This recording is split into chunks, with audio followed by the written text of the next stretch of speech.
Em nome do Pai, do Filho e do Espírito Santo. Amém. Criador inefável, Tu que és a fonte verdadeira da luz e da ciência, derrama sobre as trevas da minha inteligência um raio da Tua claridade.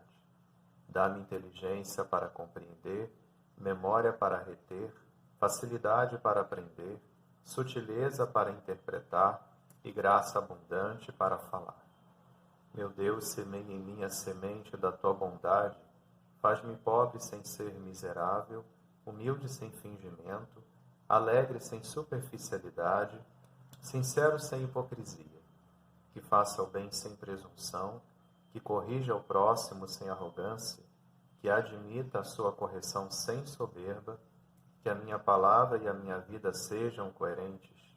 Concede-me verdade das verdades, inteligência para conhecer-te, diligência para te procurar, sabedoria para te encontrar, uma boa conduta para te agradar, confiança para esperar em ti, constância para fazer a tua vontade.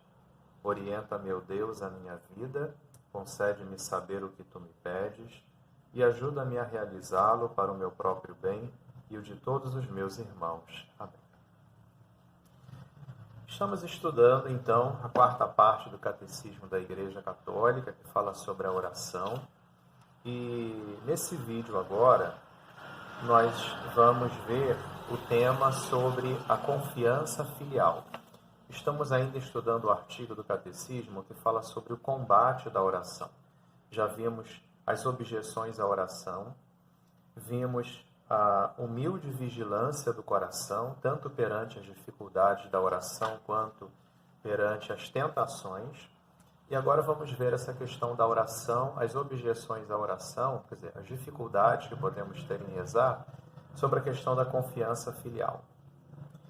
Então, número 2734, o Catecismo diz que a confiança filial, quer dizer, nós como filhos que acreditamos no nosso Pai Eterno, ela é posta à prova. E muitas vezes a própria confiança filial se coloca à prova nas tribulações. Porque é na tribulação que nós medimos, quer dizer, o modo como nós respondemos a Deus diante das tribulações é que medimos ali a nossa fé, o nosso amor pelo nosso Deus. Qual é a principal dificuldade, então, nesse momento? A principal dificuldade diz respeito, o Catecismo fala da oração de petição, ou a oração de intercessão, seja por si mesmo ou seja pelos outros. Por quê? Porque diante das tribulações, muitas vezes deixamos de rezar porque parece que não somos atendidos nos nossos pedidos, né? Duas questões, então, se colocam aqui, diz o Catecismo, diante dessa situação. Por que é que pensamos que o nosso pedido não é atendido? Segundo, como é que a nossa oração é atendida e eficaz? É o que o Catecismo vai tentar responder. Vamos para o primeiro ponto. Diante das tribulações, que muitas vezes desanimamos da oração porque acreditamos que não estamos sendo atendidos. O Catecismo pergunta então, por que nos lamentarmos por não sermos atendidos? Realmente não somos atendidos? Mas por que nos lamentarmos disso? O que está por trás de tudo isso, né? Número 2735 fala aqui, uma constatação deveria nos surpreender sempre. Ou seja, que quando nós louvamos a Deus, oferecemos a Ele o nosso louvor de ação de graças, de agradecimento, em geral, nesse louvor, nós sequer nos importamos se a nossa oração está sendo agradável a Deus. O nosso louvor vai por aquilo que Ele nos atendeu, pelo milagre que nós acreditamos que Ele fez em nossa vida, mas o Catecismo diz que, infelizmente, não há como generalizar, é claro, mas talvez na grande maioria de nós cristãos, nem sequer nos preocupamos se essa nossa oração está sendo agradável a Deus. Por quê? Porque imediatamente exigimos de Deus resultado. Se eu estou pedindo, se eu estou intercedendo, imediatamente Ele tem que me dar o seu resultado.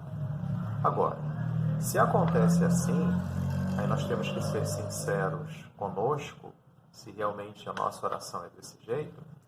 A pergunta é: qual é a imagem de Deus que motiva a minha oração? Será que Deus se tornou um meio a ser utilizado? É um amuleto? É alguém que eu vou e uso do seu poder em benefício meu próprio?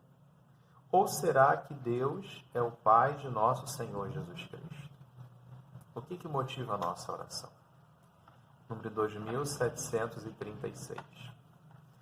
Será que nós estamos convencidos de que não sabemos o que pedir para rezar como devemos? Diz São Paulo na carta aos Romanos 8:26. Será que estamos convencidos disso? Que nós não sabemos rezar, não sabemos o que pedir ao Senhor. Será que pedimos os bens convenientes? Lembrando que nem espiritualmente conseguimos enxergar um palmo à frente do nosso nariz.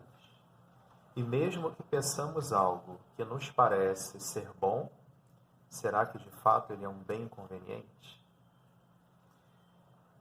O nosso Pai sabe muito bem do que precisamos, diz o Catecismo da Igreja Católica, antes mesmo que nós peçamos a Ele.